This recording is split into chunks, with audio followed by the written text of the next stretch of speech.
The sea fell silent, a stillness so deep it felt wrong. The Dawn Vault, our last hope, plunged into the abyss, its golden light swallowed by the crushing dark. We all watched it go, the glow fading like a dying sun. Luffy, standing at the edge of the wreckage, clenched his fists, his knuckles white. He looked down into the blackness, his expression unreadable for a moment, then said with grim determination, "We're not leaving it down there," he said, his voice low but firm. Mira, her face etched with worry, stepped forward. "Luffy, that trench. It goes beyond any map depth, the pressure alone. If you dive..." But Luffy cut her off, not with anger, but with unshakable resolve. "Then I'll go deeper." Before any of us could even think to stop him, he was gone. His arms stretched, impossibly long, snapping him forward like a rubber band. He launched himself past the colossal, now dormant Tidebreaker Sentinel and dove headfirst into the waiting darkness of the trench. There was a beat of stunned silence. Then, Zoro let out a sharp sigh. Guess we're going too." Without another word, he followed, leaping into the abyss after his captain. Sanji, ever the cool one, somehow managed to light a cigarette underwater, a tiny flame defying the ocean's pressure. He took a long drag. "Like hell, I'm letting the captain drown alone."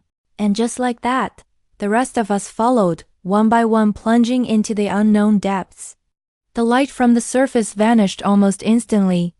We were enveloped in a world of absolute black, the pressure building around us, a constant, heavy reminder of how far we were from the air. Then something strange happened. Faint lights began to appear on the trench walls. They weren't from any bioluminescent creature. They were symbols, ancient, circular markings, pulsing with a soft, familiar golden energy. It was the same energy that radiated from the Dawn Vault. Myra stared, her eyes wide with a mixture of shock and awe. She reached out, her fingers tracing one of the glowing patterns. "These aren't ruins," she breathed, her voice filled with discovery. This is an entrance." We looked up. The Tidebreaker Sentinel, that mechanical monster that had given us so much trouble, had stopped at the trench's edge. For the first time since it awakened, it didn't pursue us. It just stood there, a silent guardian at the gateway to the deep. Our descent ended abruptly.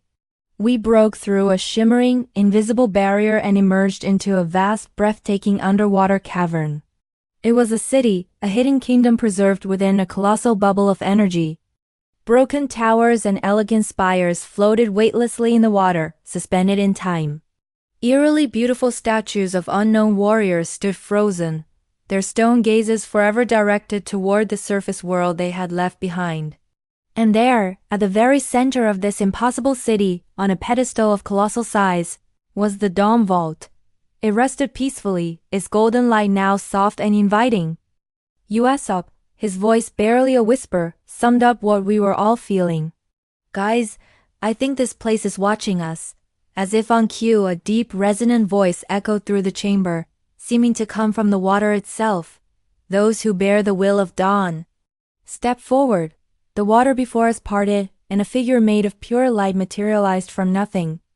It was a woman, regal and ancient, her form holographic and shimmering. Myra gasped, clutching her chest.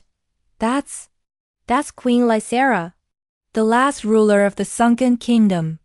The Queen of Light, Lysera, turned her ethereal gaze upon us. She explained everything. The Dawn Pearl, the treasure we had been chasing, was never a weapon. It was a heart, an energy core designed to stabilize the world's seas and prevent catastrophic tides, a tool of creation and balance. It was the Crimson Fleet who had twisted its purpose, corrupting its power to create the Tidebreaker weapon. And the Sentinel, the guardian we fought. It wasn't built to protect the pearl from outsiders. It was built to test them, to find those worthy of its true power. Lysera's glowing eyes finally settled on Luffy. Her voice was calm, yet held the weight of centuries. "Why do you desire the Dawn Pearl?" Luffy, for his part, didn't even have to think about it. He just looked her straight in the eye, his answer simple and honest.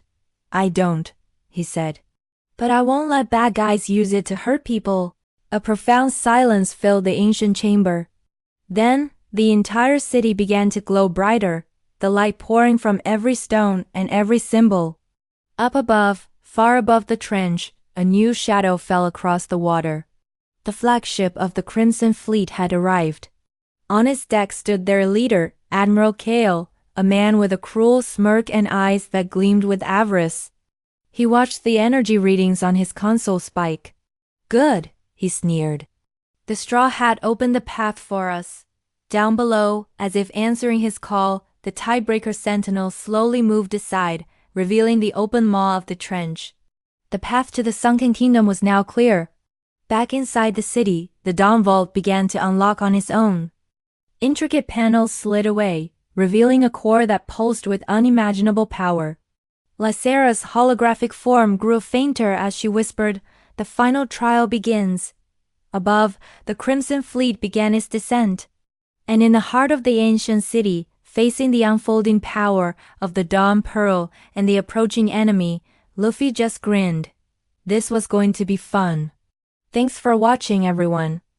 If you enjoyed this recap, make sure to hit that like button and subscribe for the next episode. You won't want to miss what happens next. See you then.